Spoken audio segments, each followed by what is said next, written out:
تدویم نامه او قرآن وحی هم ده.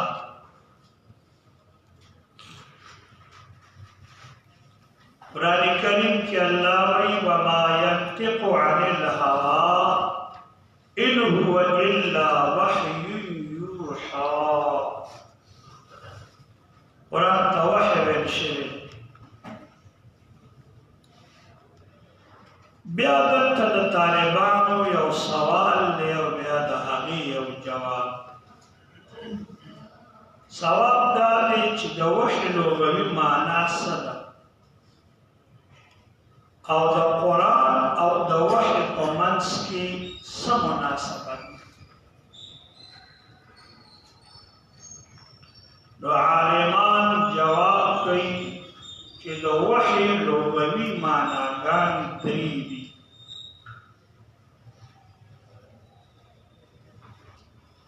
اول وحی په معنا د کتابت سره دی. کتابت معنا لیکل. سبع معلقه کې به تاسو ویلي کما زمن الوحی سلامها. مطلب دا دی چې شاعر وی چې زما د معشوقې د کور نشانات اوسم محفوظ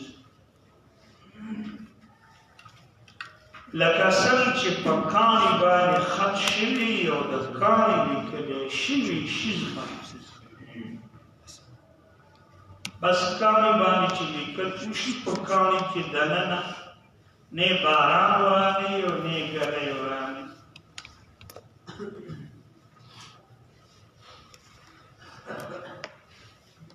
نو دلته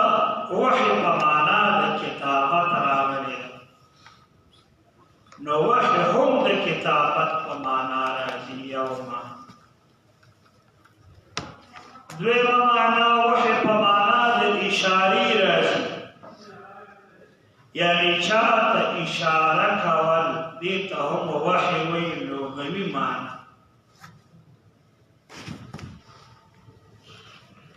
دریم وحی په معنا د اعلام راځي فی خفاء، چاته په پټه طریقه اشاره کوي. پټ شیز په پټه طریقه ښودل چاته.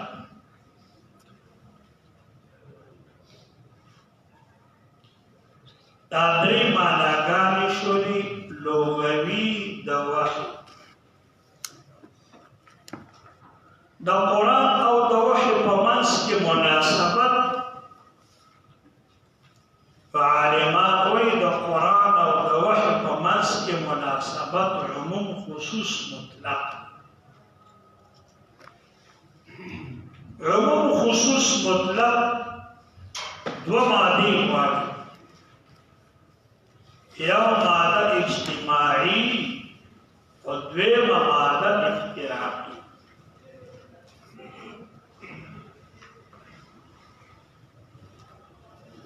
اجتماعي معنا دا ټول قرآن دا وحی دا، یعنی دا قرآن هر جز وحی دا.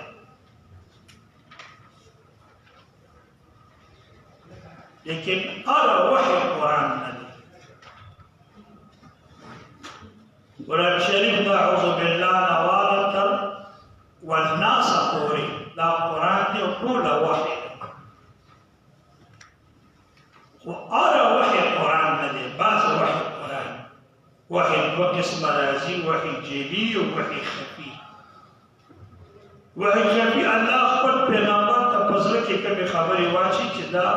په پټه طریقه ورته اعلان وکړي چې دا امت ته ووایه. په هغې باندې مونږ نه کېږي او هغې ته وحی ویل کېږي. په وحی جلی باندې مونځ کېږي چې خوند. نو ټول قرآن د قرآن هر جز وحی ده، خو د وحی هر یو جز د اجزاو د وحی نه قرآن ده. بیا یو دویم سوال دی د طالبان هغه دا چې اقسام د وحي څه دي کم د وحي اقسام نو عالمان جواب کوي د وحي څلور اقسام اول ته وحي وی وحي فطري فاسده دویم ته وی وحي ایجادي او دریم ته وی وحي عرفاني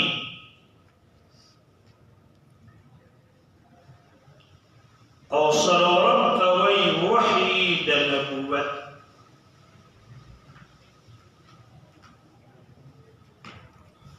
اولنی وحي فطري دا هغه وحي ده چې الله پاک د حیواناتو په زړونو کې اچولي وي چې په هغې کې ورته د ژوند د طریقو لارې میږیانو ملخانو خو کالج او سکول نه لري لیکن د دې ځمکې په سر د خپل د ژوند د تېرېدو په طریقه کې او دا د ژوند د تېرېدو په طریقه چې پوهېږي دا ورته په زړه کې خدای د دې خبرې وحي کوي دغه وحي ته وحي فطري وایي قرآن کریم کې الله وایي وأوحى ربك إلى النحل أن اتخذي من الجبال بيوتا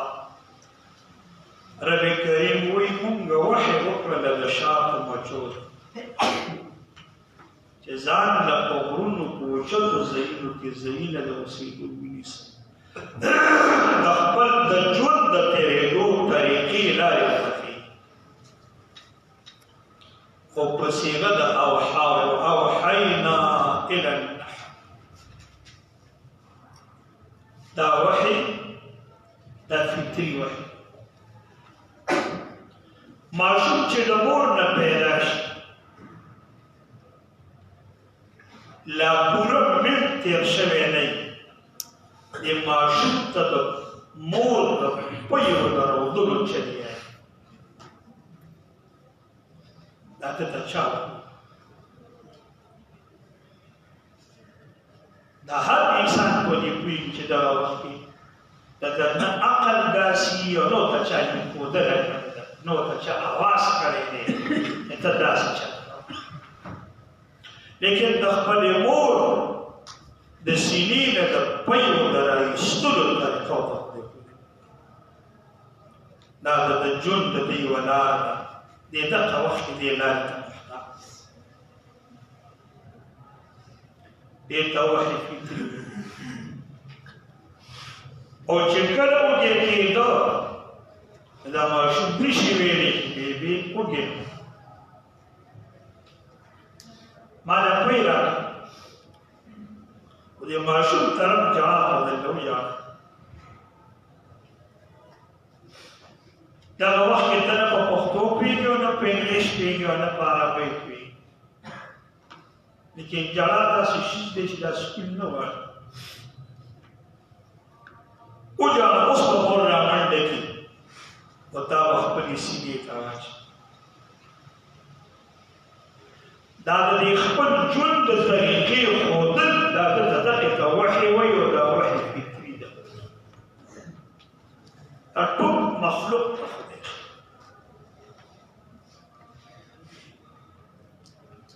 قرآن کې بل ځای الله وایي الذي خلق فسوى والذي قدر فهدى الله هغه ذات دی چې مخلوق پیدا هر څه برابر کړ او اندازې د شیزونو ولګول او د مخلوق ته د خپل ژوند د تېرېدو لارې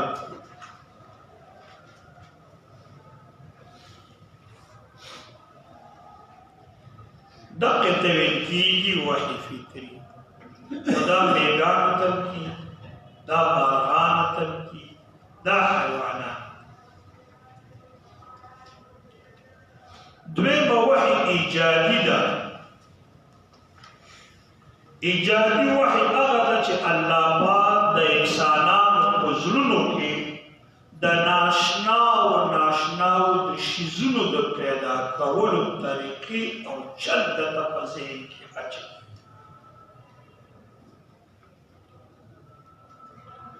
د انسان سایکل جوړي، موټر سایکل جوړي، गाड़ी جوړي، موبایل جوړي، دا هر پیښه چې نن تاسو کوم ناشنایي نه دا جوړي.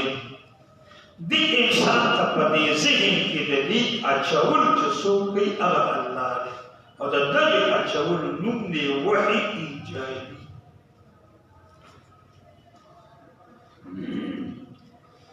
هندوستان کې یو عالم د چا تپوس کړی، انګریز کې کړی، ستاسو قرآن کې خدای وایي چې قرآن تبیانا لکل شی،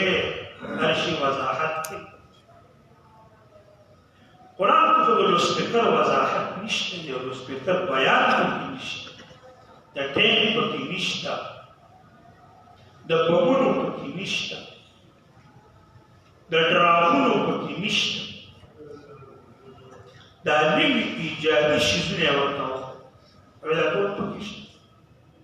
الله پاک په وړه جمله کې راجمع کړي. رب کریم وایي والخیل والبغال والحمیر لترکبوها وزینا ویخلق ما لا تعلمون. دا یخلقو صیغه د فعل مضارع، د یخلقو معنا دا ده آینده زمانه کې به الله د داسې شیزونو ایجاد او پیدایش کې د انسان په زړه کې به راواچي چې داسې کار وکړي چې اوسني خلکو په هغې علم نشته، چې تر قیامته پورې نوي ایجادات راځي د یخلقو لاندې. بس نن هم فعل مضارع ده او سبا به فعل مضارع، او سل کاله پس چې راغله نور خلک راغله هغې ورته فعل مضارع. ويخلق ما لا تعلمون. دا هر څه بیان یو خالق ورته او د دې شیزونو چې الله د جوړولو انسانیت ته په دې ذهن کې څه اچوي، د دغې اچولو نوم دی وحي ایجادي.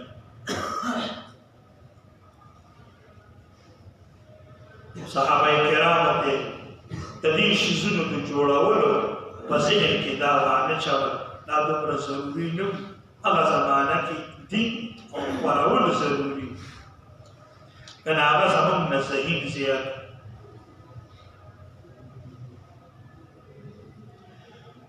دا شوله وحي ایجادي. درېیمه د وحي عرفاني. وحي عرفاني دا هغه وحي ده چې الله پاک خپلو اولیاو ته په زړونو کې کوم شیز اچوي، د دقې ولي ته چې الله په زړه کې څه اچوي د دې نوم دی وحي عرفاني. بیا چې د دې ولي او د بزرګ سینه کې الله دننه څه واچول، که د دې تعلق د جزئیاتو سره وي دې ته کشف وي. الله پاک یو بزرګ ته د دې خبرې کشف وکړ، هغه شیزې ورته په سترګو وښوده چې د سترګو د لیدلو نه و. دغه وحی ده، خو دې ته وحی عرفاني. او چې تعلق یې جزئیاتو سره شي نو بیا کشف، او که تعلق د هغې د معانیو سره وي نو بیا الهام دی. وی الله پاک خپلو اولیاو ته الهام کوي. نو الهام او د کشف په منځ کې فرق هم دا دی چې د کشف د جزئیاتو د هغه جزئیاتو سره تعلق دی چې هغه جزئیات د قبیلې د محسوساتو دی، خو د قابل دغه وخت کې د حس دی. خدای تا ته کار کوي د جزئیاتو سره چې تعلق شي نو کشف شي، چې د معانیو سره تعلق شي نو الهام. دې بیان قرآن کې الله کړی دی خدای وایي وأوحينا إلى أم موسى أن أرضعيه ربي كريم ويمونغ وحي وكر د موسی علیہ السلام مور ته چې ماشوم دې پیدا شو موسی د خپل پي ورکوا چې کله په وېریدلې چې سرکار حکومت را خبر شو چې ماشوم یې شوی دا راغله اي به په صندوق کې واچوا په صندوق سمندر سیند ته وکړ بیا دې سمندر ته خدای دا الهام او دا وحی کوي چې دا صندوق او غاړه ته پچکورا والا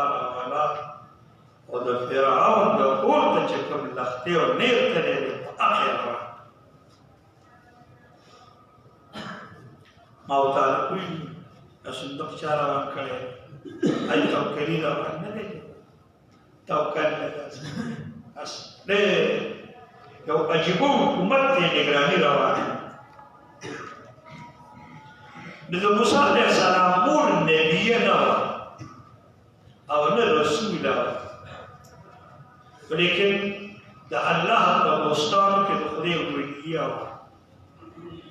او رب ورته حکم د وحی وکړه واوحینا الی ام موسی دا ته وحی کوم ځای کې رښتیا ته بداو چې پیغمبر بیا شاک مچو والا پیغمبران دا وحی په معنا دا وحی عرفانی وحی چې الله پاک خپل دوستانو ته او دا الهام په معنا څلورم وحی د نبوت وحی د نبوت معنا الاعلام بالشرع یعنی شریع د شرع مطابق رسول ته خبر ورکول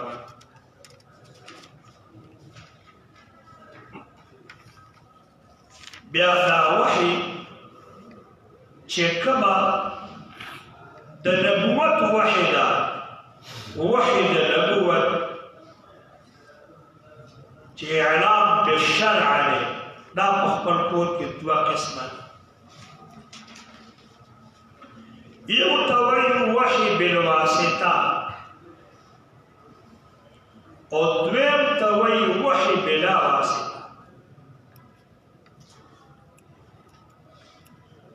مطلب دا دی چې د خدای پیغمبر ته وحی په دوه طریقو راځي کله ورته وحی بالواسطه راځي او کله ورته وحی بلا واسطه راځي ادوانه وحی دا وحی چې کله پیغمبر ته بالواسطه راځي دا وحی بالواسطه په درې قسمه ده او وحی چې کوم پیغمبر ته راځي بلا واسطه نو د بلا واسطه وحی په دوه قسمه ده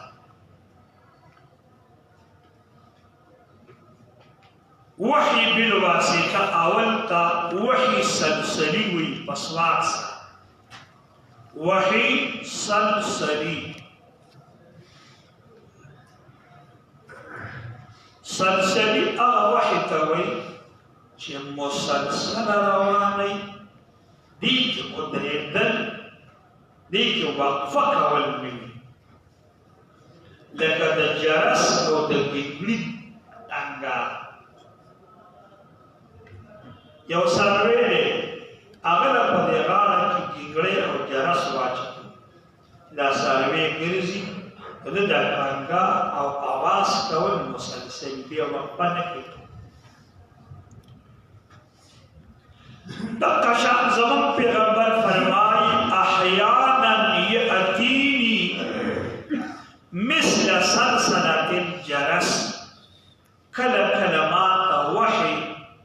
دسی طریقه بانی رازی لکه د گنگلی و د جرس آواز مسلسل آواز مسلسل آواز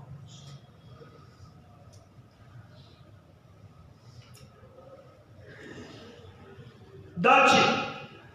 د ګنګړي په شان به مسلسل آواز راته دا به د جبریل علیه السلام خبرې وي چې د الله رسول ته به بیانوي.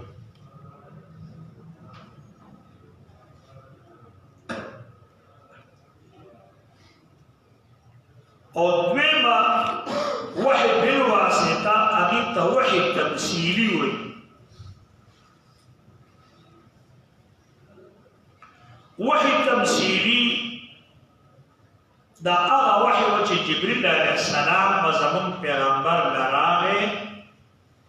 او د خدای له طرفه اعلام او وحی به یې ورته کوله خو په د بشري په شکل به راغی خو خالصه به د انسان په چهره راغی.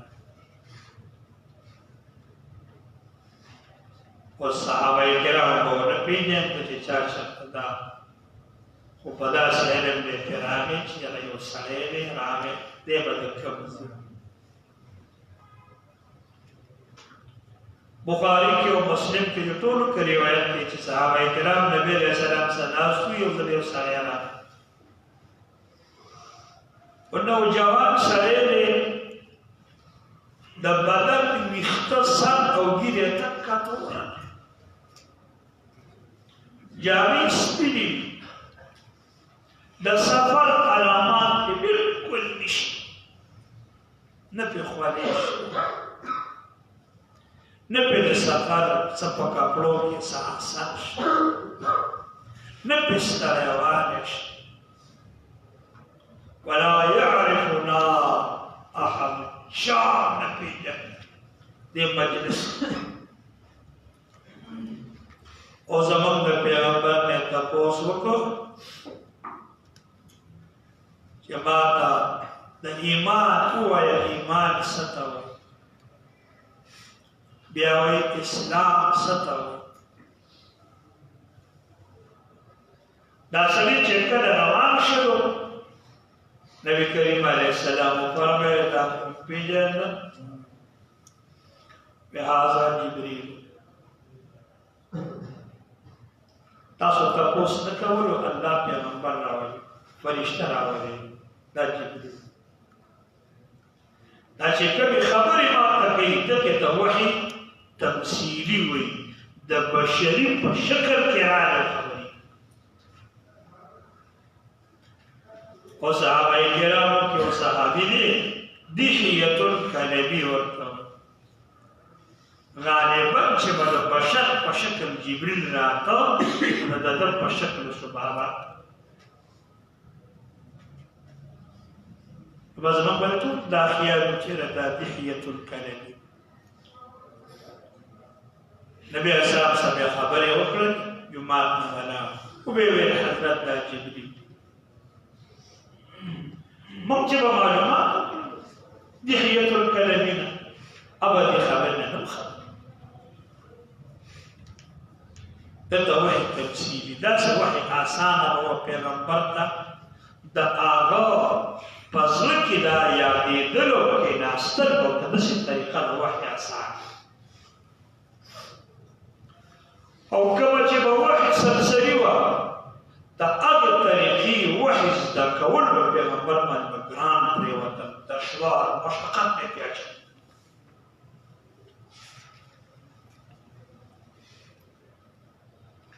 کله به د نبي کریم علیه السلام خواته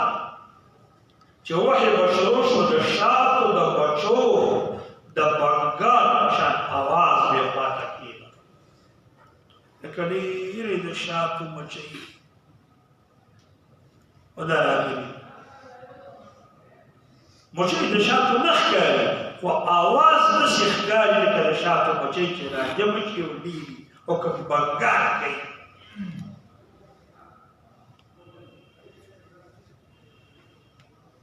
درېیمه چې کومه ده هغې ته وحي روعي وایي را واو عین او یا وحي روعي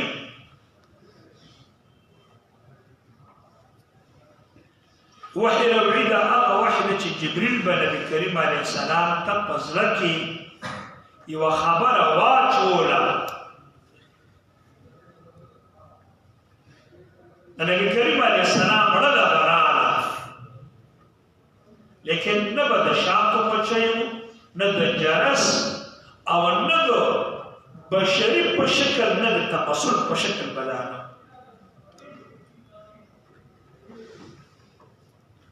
دغه وجه ده وایي د پیغمبران چې کله اوږده کېږي نو زړې نه اوږده کېږي د انبیاو په خوب او داس ځکه نه ماتېږي چې د هغه زړه ایښی دی محدثین وایي چې د پیغمبرانو دا زړه ولې ایښي وایي د دې پیغمبر زړه ته د خدای د طرف نه الهامات او وحي ورځي د ده په زړه غفلت نه اچوي دا سړي یو ټیم مسلسل سترګې بې اوږده کېږي زړه بې اوږده د دې نوم دی وحي ربعي قرآن په وحي تمثیلي او وحي سلسلي شکل باندې په دې دوه طریقو نازل شوی او په وحي ربعي باندې نازل شوی نه دی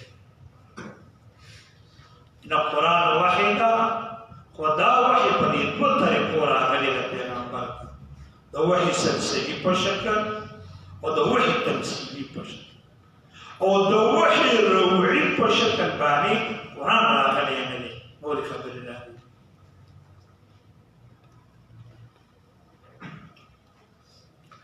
په وحي سلسلي کې آیاتونه اکثر په دوه شیزونو کې بیانېږي اول د هغه قومونو بیان پکې کېږي چې کوم قومونه الله په عذاب هلاک کړي دا وحي سلسلي آیاتونه کې دا بیانېږي دویم د قیامت او د تسخیر ما بعد الموت بیان پکې کېږي دا چې کېږي دغه آیاتونه دغې ته وحي سلسلي آیاتونه وایي دا پیغمبر ته په وحي سلسلي نازل شوي دي د دې خبرو مضامین پکې بیان دا ما او ستا دپاره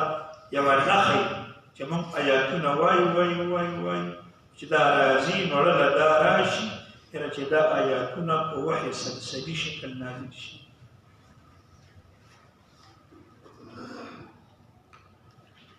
او په وحي تمثیلي کې اکثر احکامات معاملات وي ذکر د جنت وي بشارتونه وي دا هغه آیاتونه چې په وحي تمثیلي شکل باندې نازل شي او وحي بلا واسطه په دوه قسمه ده اولنی وحي چې برای راست د الله او د رسول په منځ کې خبرې وشي د منځ کې واسطه د فرشتې نه به الله دی او د الله رسول دی چې خبرې خپل منځ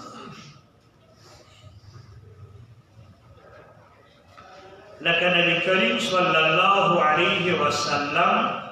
چې په معراج کې د الله څخه خبرې کړې دي دقه خبرې دا وحي بلا واسطه دې په منځ کې جبريل علیه السلام نشي چې جبريل علیه السلام ورته د الله پیغام اوري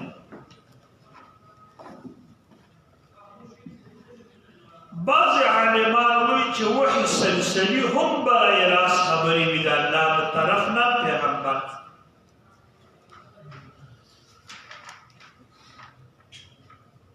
معراج کې نبی کریم علیه السلام سره د الله په درې شیزونو خبرې شي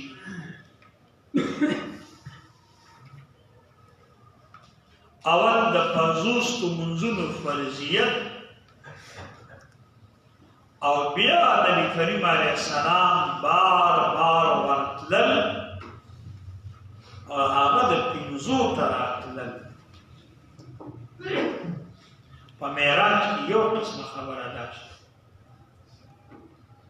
دا بلا واسطې خبره دویم د سورې بقرې اخرني 2 آیاتونه آمن الرسول بما انزل الیه من ربه والمؤمنون الى آخره دا 2 آیاتونه رب کریم خپل پیغمبر ته وښودل ورته ویل وحي بلا واسطه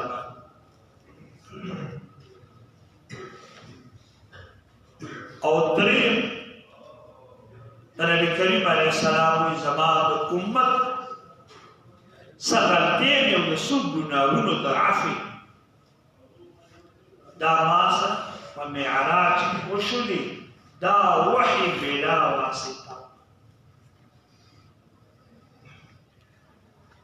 بلا واسطه وحي الله پاک نور پیغمبرانو سم کړی ده لکه وکلم الله موسی تکلیما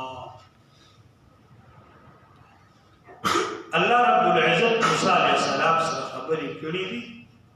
په خبرو کولو سره د جبرئیل علیہ السلام په واسطه دا خبرې نه وي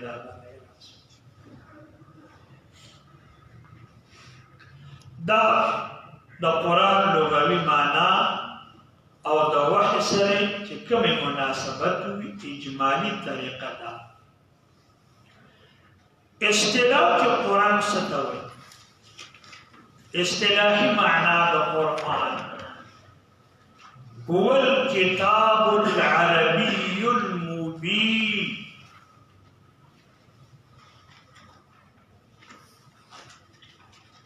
المنزل على رسولنا النبي الكريم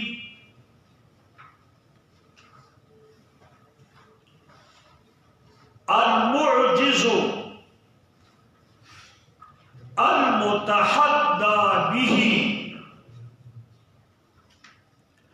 الحاوي لللفظ والمعنى جميعا المقروء على الألسن والمحفوظ في الصدور والمكتوب في الصحف والزبر هذا القرآن اصطلاحي معنى هو الكتاب العربي المبين المنزل على رسولنا النبي الكريم المعجز المتحدى به الحاوي لللفظ والمعنى جميعا المقروء على الألسن والمحفوظ في الصدور والمكتوب في الصحف والزبر دا القرآن الكريم اصطلاحي معنى هذه القرآن الكريم تعريف کی عربي سره مبين راغی يعني القرآن الكريم دا عربي مبين قسم دي عربي 2 قسمه ده یو توي عربي مبينه او دویم توي عربي غیر مبينه چې عربي مسنده ورته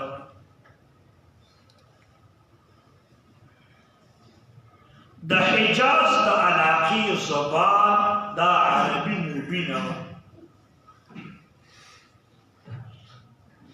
او دا د بني عدنان د قبيلي زبان او جبوه عربي مبين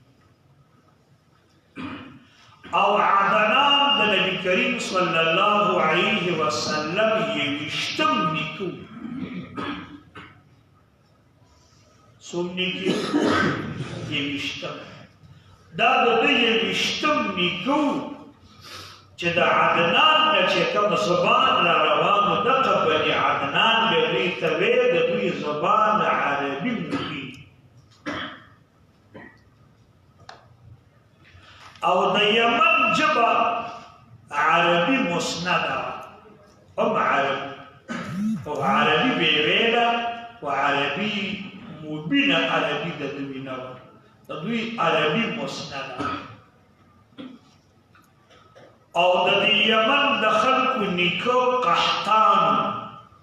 په د یمنیانو ته بني قحطان ویل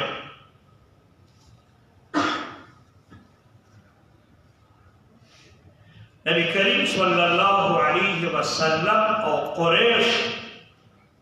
دا بني عدنان دي نو د قریشو ژبه عربي مبین وه او مکه مکرمه کې قریش اوسېدل دا ټول عدنانیان بني عدنان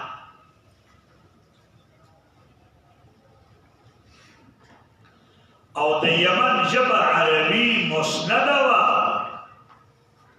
قرآن کریم الله نازل کړ په عربي مبین کې نازل کړ بعض عالمان وایي چې دا مبین لفظ چې قرآن کې راغلی دی نو مبین په معنا د واضح دی یعنی الله قرآن نازل کړ په واضح زبان باندې دوی په منځ کې څه منافات نشته عربي مبین د قسم د عربی هم شي او مبین د په معنا د وضاحت سره مخالفت خپل منځ کې نشته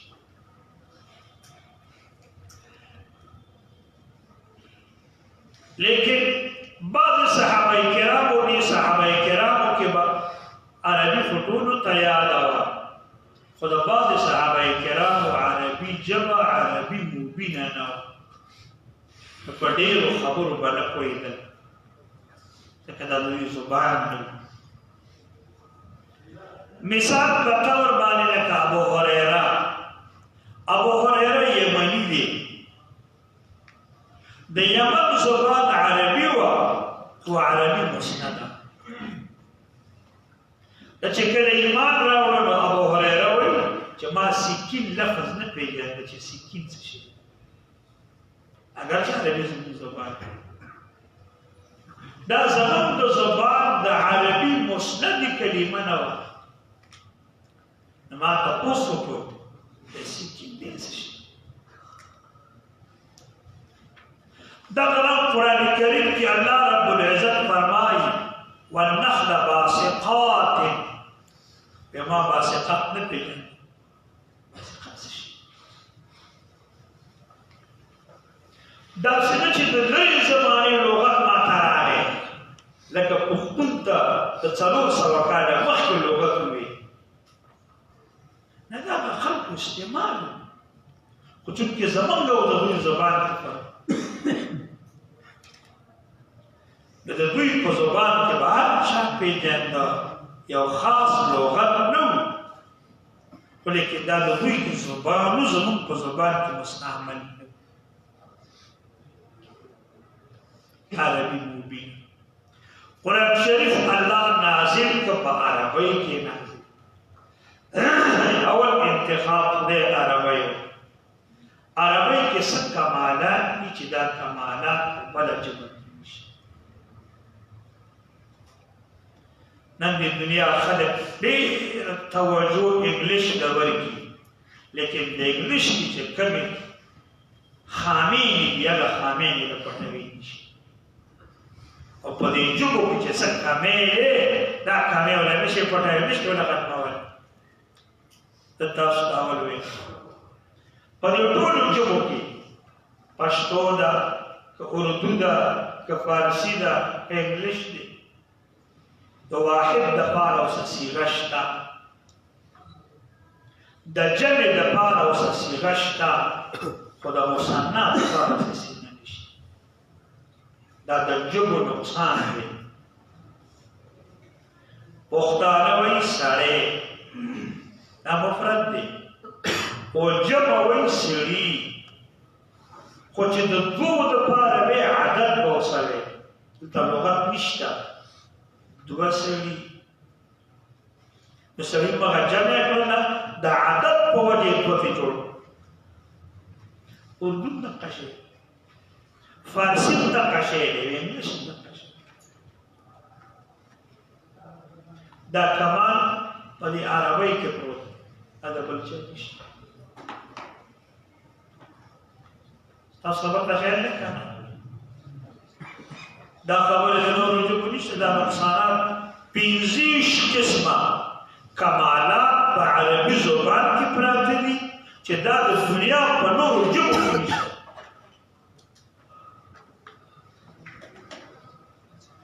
نو الله رب العزت داسې یوه ژبه ورله مختاره کړله چې تمام دنیا په ژبو باندې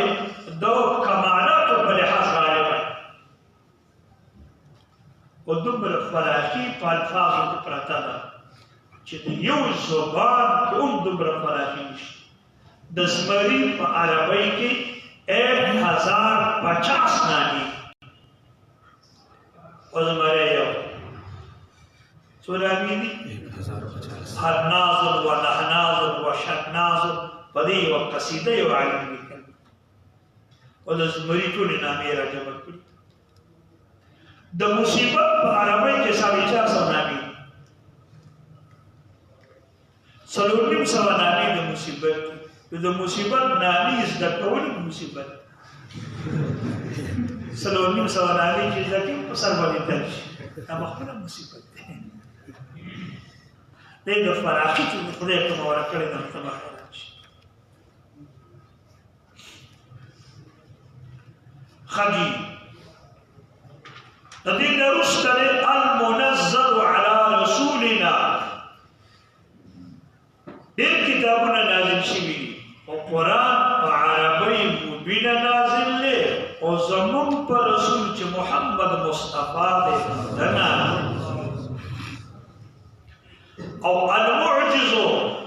ور دنیا ته راغلی دی او تمام مخلوق یې عاجزه کړی د بنده کتاب بنده نشي عاجزه کولی او بنده خبرې بل بنده نشي عاجزه کولی او قرآن کریم راغی او اعلان یې وکړ وإن كنتم في ريب مما نزلنا على عبدنا فأتوا بسورة من مثله دا المعجز لپاره بیان تاسو ورته خیال الدنيا لا يأتيه الباطل من بين يديه ولا من خلفه ډېر خلک مخابرې ته رامخکې شي شرمنده شي مخابره او پشاشي دا صفت ورله الله رب العزت خودی دی او کمال کلکتا کی جلسه وکړه انګریزان بری صغیر نه نووتي او دې جلسه مشترکه جلسه و د مسلمانانو او د هندوانو او د سیکانو د ټولو مطالبه دا وه چې انګریز دې ځمکې نه وځي دا راغی او قبضې وکړل او په پردو ځمکو قبضې په دې جلسه کې ابوالکلام آزاد د جلسې د سټیټ ناظم دی ابوالکلام آزاد صاحب وویل د قرآن کریم یو حافظ راشي تلاوت افتتاح کول د جلسې سیکانو او هندوانو بغاوت دا خو مشترکه جلسه ته کې څنګه قرآن تلاوتونه یوازې د مسلمانانو خبره ابوالکلام آزاد ویل اختلاف مه کوئ انګریز ناست دی اوس به ووایي چې دوی خپل منځ کې مختلف دي زموږ په باره کې اختلاف څوک به یې ودرېږي او څوک به یې نه درېږي اتفاق د قوم نشي زه به اول ځل مسلمان راوغواړم بیا به تلاوت بیا به د هندوانو قاري ته ووایم تلاوت د خپل کتاب بیا به سیکانو ته ووایم بیا به خپل کتاب تلاوت بغاوت قرآن شریف قاری ډېر ښه تلاوت وکړ ویې ویل دا منه پس د هندوانو په څوک قاري رانشي بس خلک هندوان لږ شو لس منټه چلې والی لس منټه عضوي په جلسه هغه نه پس چې څوک رانغی بې د سیکانو آواز وکړ که سیک د چا کې لوستونکي د خپل کتاب تلاوت لا یأتیه الباطل من بین یدیه ولا من خلفه دا عجیبه کتاب المعجز المتحدى به مقابلې ته رامخکې شوی دی عالمي دنیا مقابلې ته مخکې کړی دی الله اکبر الحاوي للنظم والمعنى دا نظم او دا معنا دا دواړو نوم دی قرآن کریم یوازې د الفاظو نوم نه دی او نو قرآن کریم یوازې د معنا نوم دی نه تاسو په ثاني کې ویلي وهو اسم للنظم والمعنى قرآن د الفاظو د نظم او د معنا د مجموعي نوم دی یو د معنا نوم یوازې یو سړی د قرآن شریف معنا ولیکي او الفاظ او نظم ورسره دی او دا اعوذ بالله د شروع په والناس باندې صرف ترجمه لیکلې ده دې ترجمه ته قرآن نه وي دا قرآن نه قرآن اسم للنظم والمعنى دا د دواړو د مجموعې دی نه دی یوازې اشاعره او ماتوریدیه دوی قائل دي چې کلام په دوه قسمه دی یو ته کلام نفسي وي دویم ته کلام لفظي وي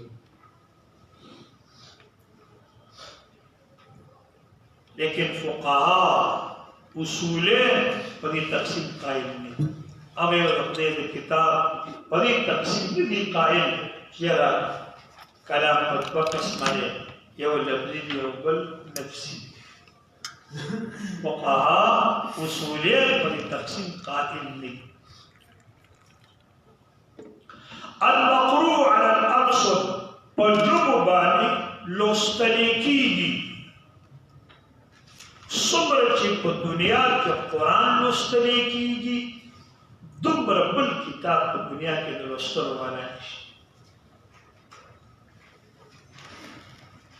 په دنیا وګرځېږي دا ناشنا کتاب دی چې څومره د بل لوستل دي په دنیا کې د بل کتاب دومره لوستل نشي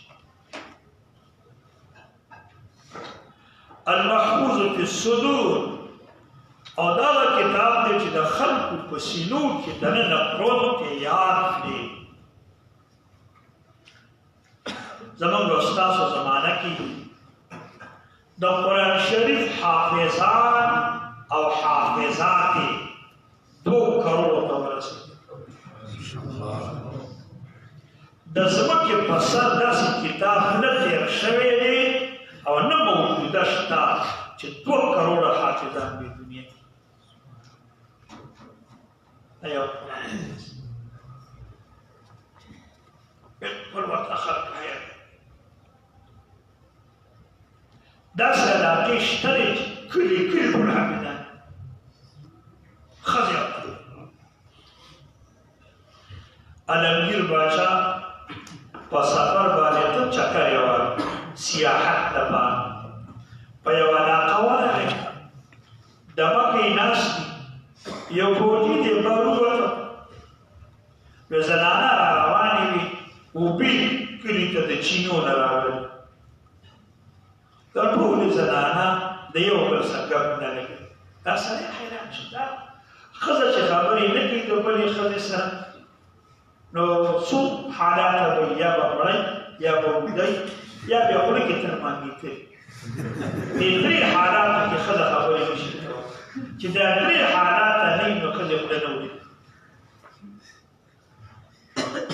دا ښځې ولې خبرې نه کوي نو دې سړي داسې مخ ته واړه دې زنانه ورته وایي چې زه خو ډېر تعجب کې واچولم دا خبرې وکړم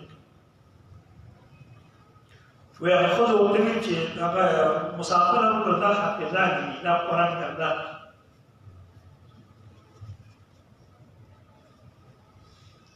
ګپ ته نه کوزده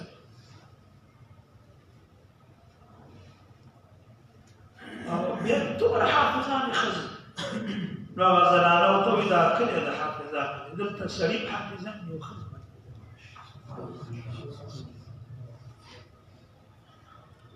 د فوجي عالمګیر باچا ته دا خبره وکړه.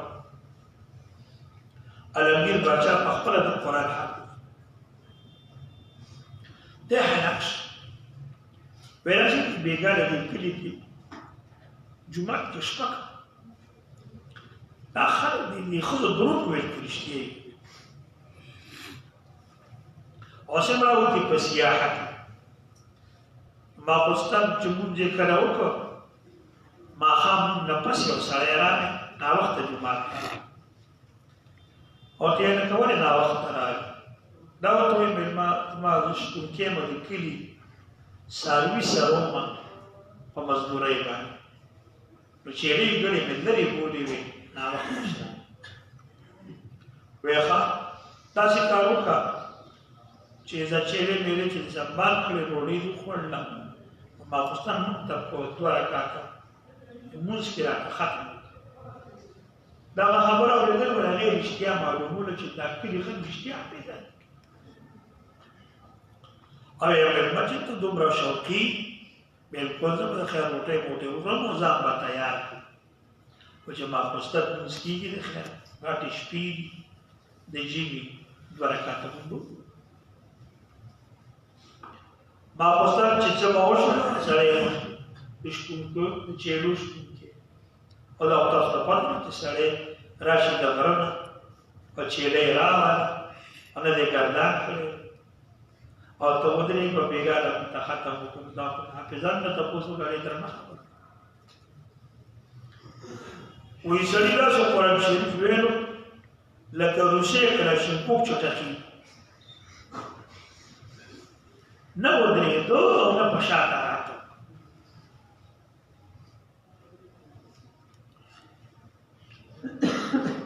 سبا صادق سره ختم 2 رکعته لمونځ کې قرآن ختم عالمګیر باچا حیران شو ویې دې کلي له په خپلو پیسو باندې نن یو خیرات وکړو صدقه په دغه کلو کې اعلان وکړو څوک مېلمه راغلی په ځان نښي چې پلانې باچا دی پلانې او تاسو له صدقه کړې یو 2-3 کورونه خاص کې زنانهو دپاره یو کورونه څه کورونه کې د نارینهو دپاره بل او خپل کور کې موټی خیرات دا عالمګیر باچا وایي زه ولاړ یم دا خلک راځي دا تېروي 3,000 کسان ما وشمارل چې دا حافظانو تلاوت یې کول نو داسې خلک په ځمکه تېر شوي دي چې باقاعده کلي کلي به ټول حافظان نو دومره حفاظت چې د قرآن شریف دومره د خلکو یاد دی په دنیا کې بل کتاب داسې نه دی تېر شوی چې به دومره خلکو یاد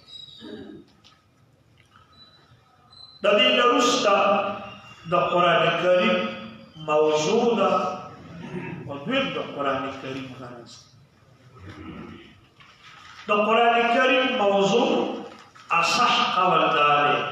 چې انسان مکلف انسان دی قرآن ته مکلف انسان نه بیان دی بعضې خلک وایي چې د قرآن موضوع جهاد دی بعضو خلکو ویلي دي چې د قرآن موضوع توحید دی څه نورې موضوعګانو خلکو ښودلي دي اصح قول دا دی چې نه قرآن چې بیان کړي د مکلف انسان نه لګیا توحید جهاد دا احوال د قرآن خدای دې انسان ته حالات چې حالاتو کې د توحید حال بیانوي د جهاد حالات د احوال د قرآن او اصل کې موضوع د قرآن لپاره هغه څه شی ده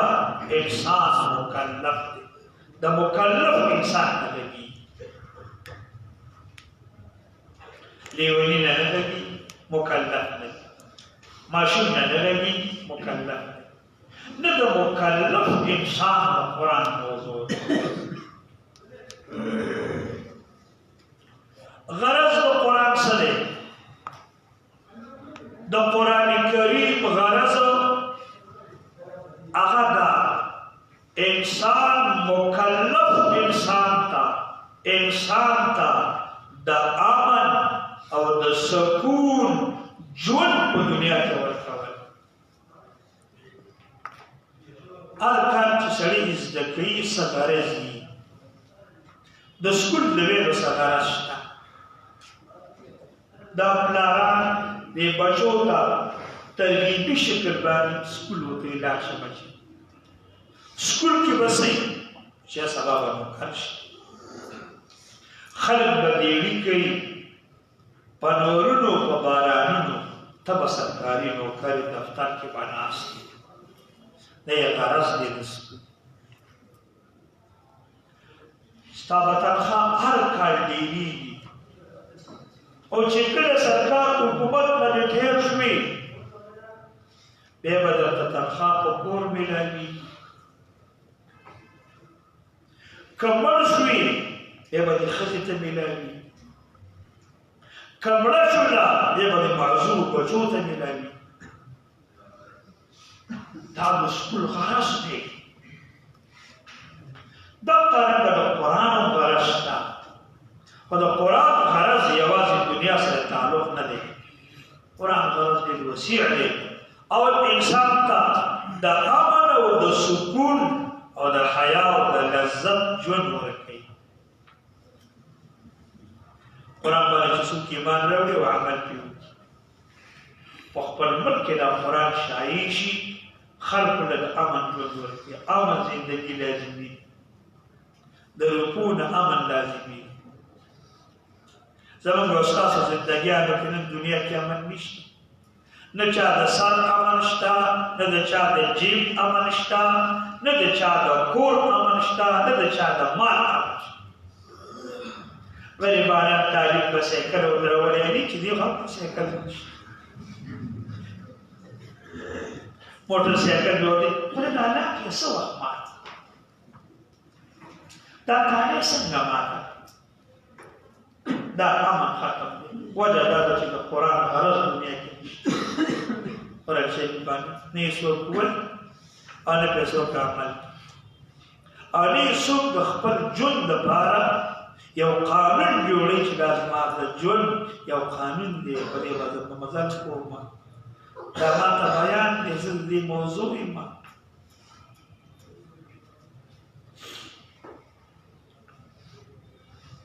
او آخرت سره تعلق دار انسان ته داسې ژوند ورکولو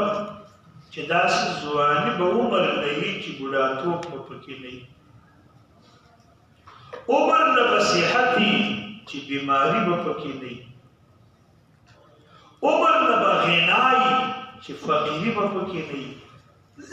عمر نه به حیات وي بیا به ممات پکې نه وي. دا د قرآن غرض دی. راشه ته دې غرض د قرآن وګوره. اغراض په دې کې پراته دي.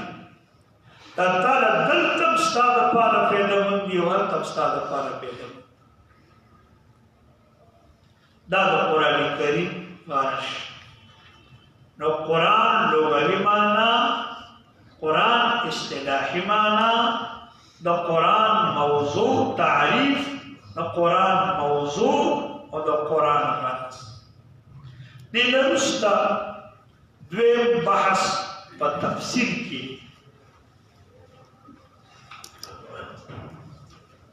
التفسیر صيغه د مصدر ده او باب تفعیل دی. ماخوذ دی د فصل نه او فصل معنا د الفصل الکشف. امام راغب رحمة الله عليه داوي كل كلمة مادتها فا سين را ففيه معنى الكشف. تقيد كلية ده هر اغا كلمة چې دا هغې په ماده کې 3 حرف راغلي، فا راغلي، سین راغلي، را راغلي. د دغه کلمې معنا کې به انکشافي معنا لازما پاتې کشف پکې قرآن کې الله وایي والصبح اذا اسفر قسم می دی په سبا خو چې کله دا سبا ما اسفر کې ماده سین فی اورادا ما او تا معلومه ده چې کله سبا شي سبا والی کې کشف دا شي او کاره کوم شي زونه چې د شپې په تیارو پټو سبا یې کاره کشفي معنا پکې او دغه وجه ده دا سړی چې کله په سفر روان شي د سفر ته هم ځکه سفر وایي لأن المسافر ينكشف له أحوال العالم وأخلاق الناس د خلقو حالات نه خبر شي چا چې دې سفرې کړي داسې غرایب ته یاد چې حیران دا ولې دته په دې سفر کولو کې دا حالات تعریف د قومونو رواجونو نه خبر شي د قومونو د خوی د خصلت نه خبر شي د داسې شیزونو نه خبر شي ته به حیران شي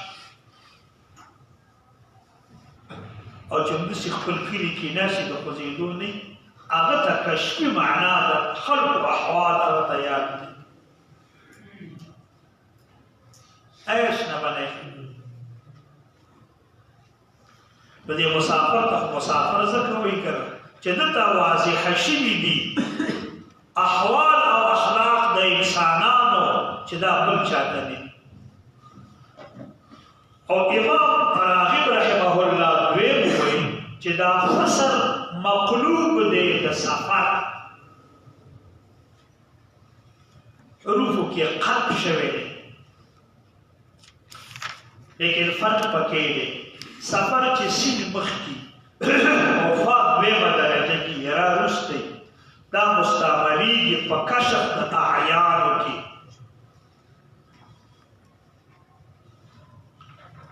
او فصل چې فا مخکې شي سین ورپسې وي د دې استعمال په کشف د معانیو کې راځي فصل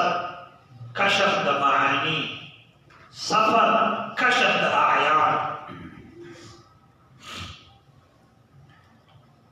او په اصطلاح کې تفسیر دو تعریف لري اول قول د جمهور علماء لري جمهور علماء تفسیر تعریف دار التفسير علم بأصول يعرف بها معاني كلام الله على حسب الطاقة البشرية دا یو علم دی علم التفسير مشتمل په قواعد دی پیژندل کېږي په سبب د معرفت د دې قواعدو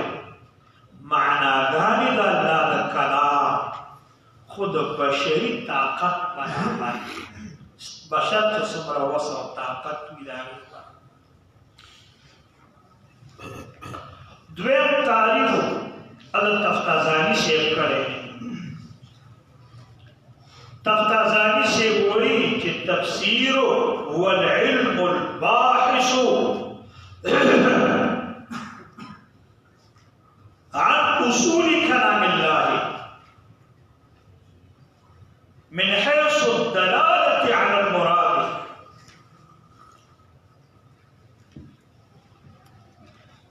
وإذا تفسير يو علم دي چې بحث کوي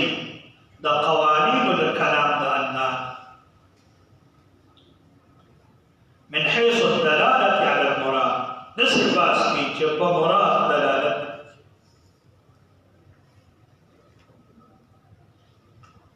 اوس د تفسیر او د تعبیر په منځ کې فرق شته که نه نو د تفسیر د تعبیر او د تفسیر په منځ کې د علماء اختلاف اول قول د ابو عبیده دا د ده قول چې دی وایي چې د دوی په منځ کې د تفسیر او د تعویل په منځ کې فرق نشته. دوی په منځ کې ترادف دی. ترادف وایي دی ته کثرت د الفاظو وحدت د معنا، لکه جام او کټورې، منګې او ګړې، دریشي او شپېته. دې ته الفاظ مترادف وایي. پوه شوې؟ فرق یې نشته. تفسیر ته تعویل هم وایي، تعویل ته تفسیر هم وایي. چې حمل د احدهما په آخر کېږي، بدغه دی، دا مترادف. دویم قول دا دی چې تفسیر عام دی. تفسیر یستعمل فی سماویه و غیر سماویه، کتابونو الهیو کې او په کتبو غیر الهیو دواړو کې استعمال دی. یو سړی دی، یو عالم دی، د قرآن په یو آیات کې بهترینه تشریح کړي، دې ته ویلی شي دا تفسیر دی. لیکن دا عام دی، که د بنده په کتاب کې تشریح ښایسته وکړله، هغې ته په تفسیر وکړي. پوه شوې؟ دا په کتب الهیو او غیر الهیو دواړو کې اصطلاحي استعمالي. او تعویل خاص دی د استعمال په کتب الهیو کې راځي. د بنده د کتاب چې تاسو بیان کې هغې ته به تعویل نه وي، نه وایي. دا تعویل الهي کتابونو په باره کې استعمالیږي، غیر الهي کتابونو په باره کې استعمال د تعویل نه کېږي. دریم قول د ابو منصور ماتوریدي او چې تفسیر ما علم مراده، تفسیر هغه ته وایي چې د هغه مطلب معلوم وي، او ته په یقین سره ویلی شي چې مراد د دې دا دی، دا تفسیر دی. او تعبیر بیان د ترجیح احد المحتملات من غیر قطع، یو ځای کې محتملات ډېر، ته په دې محتملاتو کې یو محتمل راوالې، ایته تعبیر وایي. یعنې قطع نشته چې دا دی. ویل د دې ځای کې څلور احتمالات د دې په مطلب کې پراته دي. یو احتمال دا دی، یو دا دی، یو دا دی، خو دلته نشي ویلی چې دا یو چې کوم دی همدغه مراد دی او مطلب د خدای همدا.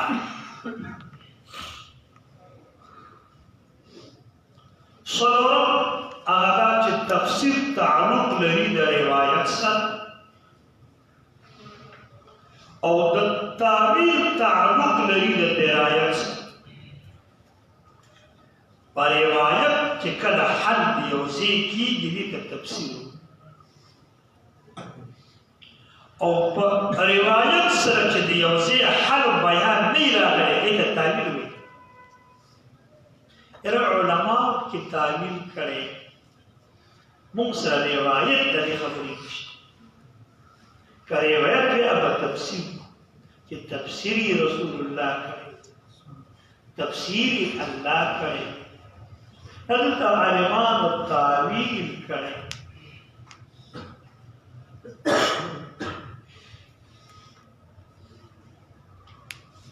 د دې علم تفسیر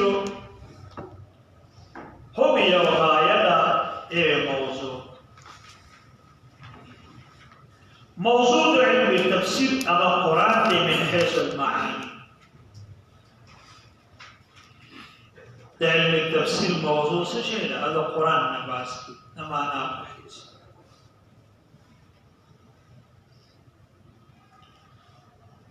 او غرض یې څه شی دی؟ الفوز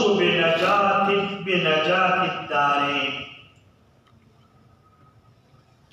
کامیابی حاصلولی د دنیا او د آخرت په بچ کېدو د تکالیف څوک وایي الفوز بسعادة الدارین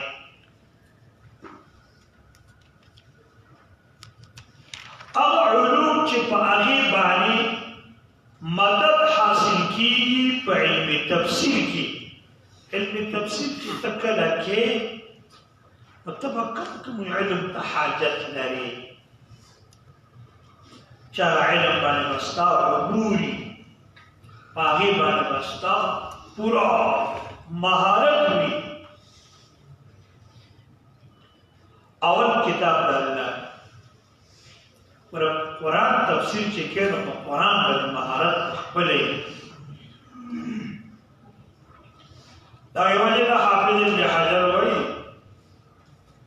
چې ډېرې پیري خلکو کتاب لیکلی په فقه کې دا سړی په فقه پخپله لیکي بدر عظیم تصنیف په خیره مونږ یو پکې زمونږ نه بریښ دا پخپله پرې فقه نه پېږي په دې کې تصنیف پخپله شیخ د احادیثو نه دی پړاوي شیخ نه دی او په لګې د تصنیفونه کې نه دې لاندې پیدا کړي خدي اول په قرآن باندې مهارت ستا به په قرآن سره ډېر لوی مهارت باندې په قرآن کې دننه پخپل دویم چې مدد مختلف کېږي پکې علم تفسیر کې هغه سنت د رسول الله صلی الله علیه وسلم احادیث په اړه ښه واقف دی او دریم آثار د صحابو نه خبرې صحابه کرامو د قرآن په موضوع خبرې کړې دي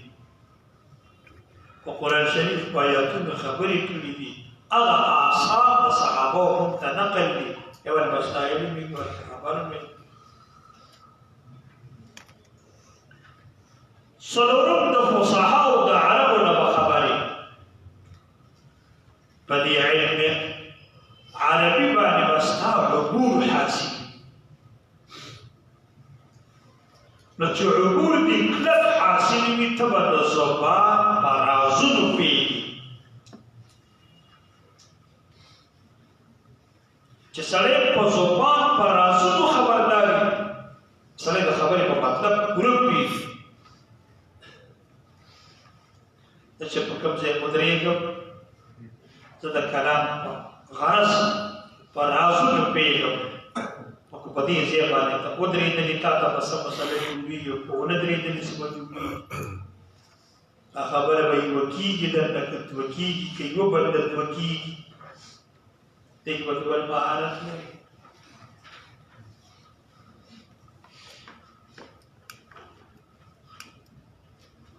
نو د دقې لپاره به په دې علومو باندې به ستا پوره توجه او اعتبار وي دې نه پس به ته د قرآن کریم موضوع له راځي او ته به د قرآن کریمو تفسیر خدمت ته ودرېږي چې کوم تفسیرونه شوي دي په دې به ستا ډېره کلکه توجه وي او دا کوشش اختیاروي د کتابونو د اخیستلو شوق پیدا کړي د قرآن کریم د تفسیرونو د احادیثو د شروحو د مختلفو فنونو باندې د کتابونو د دې د کتو شوق پیدا چې د دې مطالعې شوق دې پیدا کړو او بغیر مطالعې به درته ناسته بیا ګران زموږ د پښتنو عالم علامه شمس الحق افغاني صاحب نو کور کې به ناست کتاب به یې کاته زنانه به خپل کور کې ناست کله به کټ کې ناست وي په خندا به شي بیا به د خپلو زنانو کې بوریانو ته زنانو ته هغه ځای به یې ویل د الله پاک علماو ته ډېر ښه وسیلتونه ورکړي دي. بیا عالم څه ښایسته خبره په دې ځای لیکل دا یو شوق دی لري چې تاسو د مطالعې شوق دی چې ته کتاب د حنبلیانو یو عالم تېر شوی دی هلته ابن قیم جوزي وایي خپله زمانه کې 100,000 کتابه مطالعه کړي. څومره؟ 20,000 کتابونه یې کتلي. دا ورونه خبره نه ده. موږ او تاسو دې سبقونو کې دا خبره اورو راوړو. اندازه ولې موږ به په دومره زمانه په عمر کې چې موږ سره تعلق پیدا شوی دی موږ به څومره کتابونه مطالعه کړو. او زموږ استادان دي سره چې معلومات وکړي دوی به څومره کتابونه مطالعه کړي. بیا دې سړي له راشي ابن قیم جوزي 100,000 کتاب تاسو مفسر دیو محدث دیو واعظ دیو داسې وعظ دی کوم 2 لکه کافران دي د تقریر په وعظ مسلمانان شي. 2 لکه بغداد ته راغی هغه زمانه دا د شپږمې صدۍ سړی 15 او د شپږمې صدۍ نه موبایل شته او نه ریډیو شته او یو بل نه خلک خبرېږي چې ابن جوزي راغلی فلانی ځای کې د ده د فقط د مخ کتو ته 1,20,000 عالمان او طالبان راجع شو چې دا مخ یې وینو چې دا څنګه سړی دی چې د 100,000 کتاب وکړي. چې تعجب کن خبره دا یو شوق دی. دا یو شوق د ډېرو خلکو شوق دا دی کوم ځای کې د چا حجره کې لوښي ویني دا داسې لوښي په پېښور کې پیسې خو څه شته ګرځه ډیزل د لوښو نه چې ورشي رنګارنګ پیالې باندې راوباسي هغه دا شوق دی. داسې ګیلاسونه نه راوباسي چې تا به لیدلي دي داسې پلیټونه باندې راوباسي چې ځینونه چې کوبي وباسي. لیکن ته اوس نه که استاد یې څو کتابونه سره دي استاد کتابونه نه دي کتابونه شوق نه کوي دا پیدا د محدثینو حالاتو کې لیکلي یو محدث یو کتاب خوښ شي او سړي خرڅاوه نو ده ته یې واغسته ورته ویې ویلي چې زه به تا له دومره وخت کې پیسې درکوم. هغه وخت یې راغی زه څه پیسې دی تاسو مسکین هغه سړي ته خپل کتاب وویل او ده د کتاب وړاندې کېده نو چې په کوم کور کې دی د ده کور اوسېده هغه کور یې ورته خرڅ بیا هغه کتاب یې ته واخیست. نوی کتاب وخت یې نه درکوم پیسې نشته نو کور یې ورله خرڅ کړ بې کوره شو خو کتاب یې واخیست. د دغه وجه د نایابو کتابونو په علم تفسیر کې داسې شي چې ډېر نایاب دی سړی حیران دی. د حدیث په موضوع کې داسې شیزونه مړه چې تا حیران کوونکي او چې دا ډېر ګران لیکن دا خپله مجموعه جوړول او دا صدقه جاریه که وفات شولې تا نه پس به چېرته بل مدرسې ته ستا بچو ته حواله شي. عمر له د کتاب نه غرض ښایسته غرض دی بل انشاءالله د مېلمنې ورځ باندې ملګري را خبر شوي راغلي بیا به انشاءالله سبا